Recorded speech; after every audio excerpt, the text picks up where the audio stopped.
With technology and launch monitors, we found out that face is king. It has the most influence on where that golf ball is going to go. And that's definitely true for putting.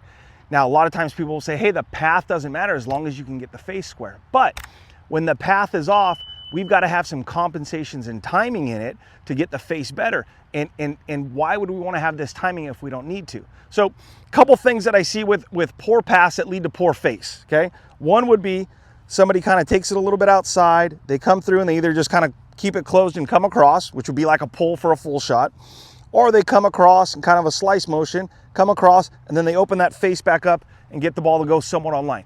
But again, that's a lot of timing, just like a golf swing if I was coming across and then leaving that face open and trying to time that up.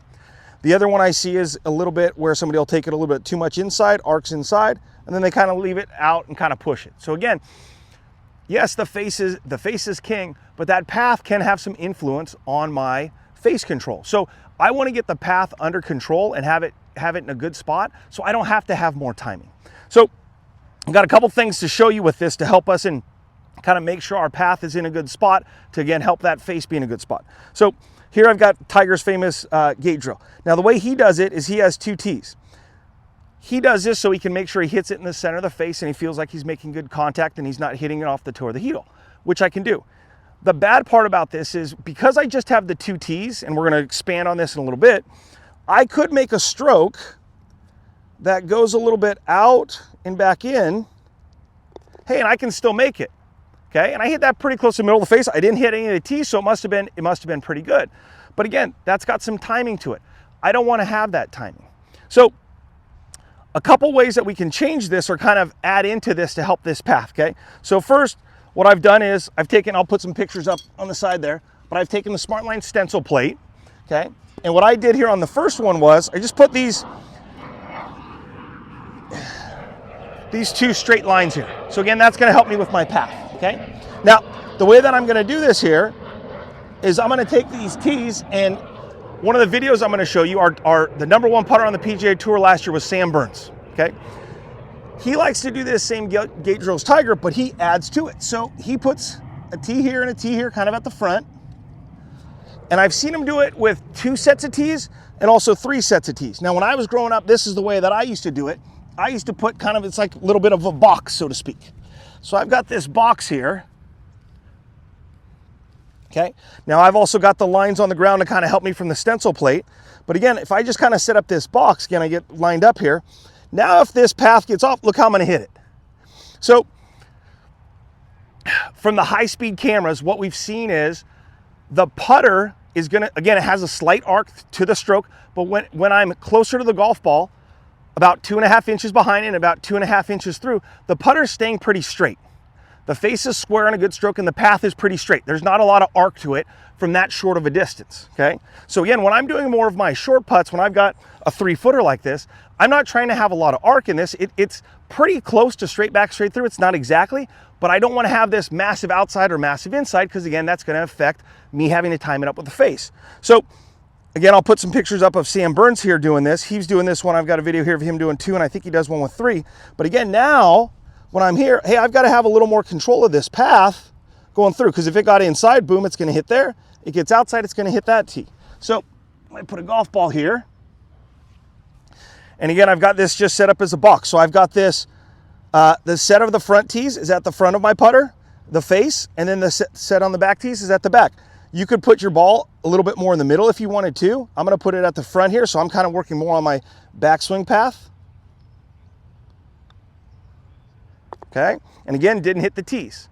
So this is a simple way for me to check my path. And again, Tiger's drill is great, but as far as checking path, you can kind of cheat it and have some timing in there. And again, there's no necessary reason to have that timing. So I like Sam Burns, again, #1 putter on tour. Let's copy his drill he's using, okay? So I can do that with tees. Again, I can put a set of 3 tees if I want. The other thing Sam Burns does is he has this drill. Again, you'll see it in the video. When he does it, he'll put a set of tees where the golf ball is going to go through. So this kind of ensures his face is square and he's got to put it through there. So this little box of tees, this is helping with my path. I think if my path is a little bit under control or a little bit straighter back to start, I feel like I've got a little bit less timing with the face. And again, it all comes back to controlling that face. So this is the one that he's got set up, okay? Now, the other way that I can do this And I like doing this because, again, I think sometimes when we set those tees down, they can get a little bit off. So here's the putting, Smartling putting gates. So again, I'm gonna do the same thing. I'm just gonna put these on the outside here. Okay, we'll get my putter set.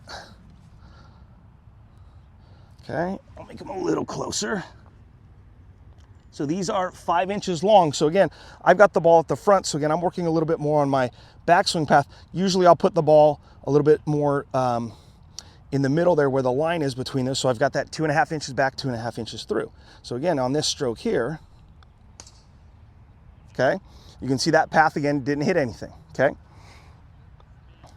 So when I'm here, okay, if I get with these, what's nice about the gates here too, again, the tees is the same, but if I get set here and I take this putter a little bit out, we're gonna hear that hit. Again, if I get a little bit in, I'm gonna hear that hit. So again, this is going to help me make sure my path is under control. And again, I think everybody wants to have a good path, because the other part of that is, if I get, let's take these away. The other thing I see, which is important, is when that path gets off, just like a full swing, when this path gets out and across and it's coming back this way, I think there's a high probability you're gonna hit it off the toe or miss-hit it. So again, I want the putter face to be square, but I gotta make sure I hit it in the middle, and that's what Tiger's drill is doing, and he gets it back to the middle by not hitting those tees. But again, if I've got that putter going out and across, hey, I think there's a good chance I hit it on the tee, on the toe of the putter, and now I've got loss of distance on long putts. And again, it can make it wobble a little bit and make us miss some putts. So again, let's do this one again. So again, I'm here. I'm gonna put these gates here. Again, I'm gonna put that ball right in the middle there. So I've got the gates kind of set right in the middle right there. Boom, putter's gonna go right in the middle. And again, I should feel my putter be able to swing back and through there to control that path, okay, to get that thing to drop. I think I've got more face stability when the path is more under control, okay? Now, the other one that I kind of like adding in on this, and this will help with two things. One, it's gonna help you with making sure you're hitting it in the center of the face. So again, we won't hit the things. But again, if I kind of get this path going on and I'm kind of opening the face or kind of closing it, hey, I'll put a little bit of side spin on this golf ball, put a little bit of spin on this. So again, I've got this ball where the line's all the way around, okay? I've got to get that line on there, and I've got to get that thing to roll end over end. So again, I've got the two gates to make sure I'm not going too far in or out, okay? And then I'm set here, and then I'm gonna get this thing to roll down that line. Okay, so we can see how that ball rolled end over end, okay? So again, face is king, okay? Face 100% is king. The two parts of that is I want the face to be squared impact to get it down my line, and I wanna make sure I hit it in the middle of the face, okay? That gives me my best distance control, okay? If my path gets off out here, I've gotta somehow reroute it, rework it, and now there's some timing in there, okay? I want to try to take some of that timing off so I don't have to be absolutely perfect with it in my golf swing. I think the better my path, if I can get my path a little better, I think I'm going to have a little better face control. And again, just off of looks, and if we watch good putters, nobody's taking it out and dropping it in. Nobody's taking away in and closing it, right? The path is pretty consistent right there. A slight arc there. So again, I like Sam Burns's doing the box. We'll kind of call that the box drill, where, hey, we're keeping that putter in between because that box is there, and not just with the Tiger Gate drill. So again, if you work on this path, some of these path drills, I think you're gonna have better success hitting it in the middle of the face, having a little less timing, and you're gonna putt better.